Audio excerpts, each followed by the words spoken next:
नेता आपके लिए अच्छे काम करे तो सही है, नहीं तो 5 साल में उसको बदलने का पावर जनता के पास होता है। तो आज जनता कहीं ना किसी तरीके से मंदिर के नाम पे, मस्जिद के नाम पे, धर्म के नाम पे, लाभार्थी के नाम पे समाज में गुमराह हो गया, और जिसके कारण आज देखिए कि हमारा देश कहाँ पहुंच गया, 97 का पार कर दिया डॉलर। आज हमारे देश को प्रधानमंत्री को कहना पड़ता है आप तेल कम खाओ, सोना कम खरीदो, आप कम उपयोग करो। यही काम जब ईरान का युद्ध चालू हुआ था उस समय में अपील करना चाहिए, लेकिन उस समय में उनको हर हाल में बंगाल में सरकार बनाना था। इसके लिए उन्होंने 2-2.5 महीना बिता दिए, 2.5 महीने के बाद अपील किए।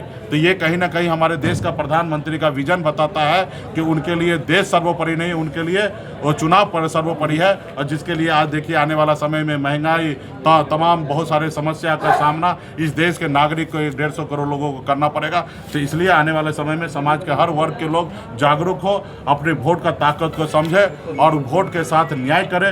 जो लोग वोट लेकर आपके साथ गद्दारी कर रहा उनको सत्ता से बाहर करें। नेता क्यों नहीं अगुवा बन रहा है इस लड़ाई का? जैसे कि युवाओं को आप लोग उकसा रहे हैं, आरोप लग रहा है कि जितने विपक्ष वाले, एक मिनट हमारी बात सुन लीजिए, विपक्ष वाले उकसा रहे हैं, नेता नहीं क्यों नहीं नेतृत्व करते हैं? वो लोग क्यों नहीं सड़क पे आते हैं? आप लोगों की भी एक बड़ी संख्या है, बड़ा फौज है आप लोगों के। माइके ले लीजिए, भाषण दे दीजिए। नहीं, हम आपसे देखिए देखिए आपका समझ गए। देखिए उसे मैं भाषण के रूप में भी बोल सकता हूं। हम लोगों के पास जितना काम करना चाहिए, आज हमारे राहुल गांधी जी का विचार के तहत हम काम कर रहे, या उत्तर प्रदेश में अखिलेश यादव जी हो, बिहार में तेजस्वी हो, जितना हम लोगों को काम करना चाहिए हम लोग कर रहे हैं। जनता भी कन्विंस हो रहा है और जनता हमारे साथ में।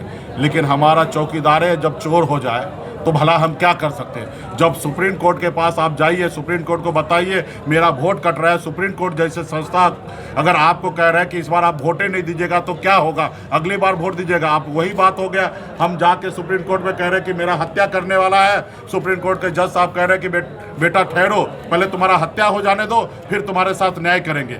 तो अब हम क्या कर सकते हैं? हमारा जो काम है वो हम कर रहे हैं, और आने वाला समय में अब हम लोग को जो करना है वो हम तो कर ही रहे, लेकिन जनता को भी जागरूक होना पड़ेगा। उनको समझना पड़ेगा कि 4 किलो चावल जो है ये देश का विकास नहीं है। 4 किलो चावल की जगह उनके बच्चे को नौकरी मिलना चाहिए। मोदी जी ने कहा था विदेश से काला धन लाएंगे, सबके खाता में 15-15 लाख देंगे, हर साल 2 करोड़ युवा को नौकरी देंगे। इसमें देश की जनता को जागरूक होने की आवश्यकता है और इसके लिए उखाड़ फेंकने की आवश्यकता है। क्या आप मानते हैं कि आप लोग समझाने में नाकामयाब रहे अपनी जनता को, और जनता जो है चली गई मोदी की तरफ? नहीं, हम लोग अपना काम बहुत अच्छा कर रहे हैं। और रहा कि जो अगर शैतान आ जाए तो कभी कभी भगवान भी हार मानते हैं। क्या आप मोदी को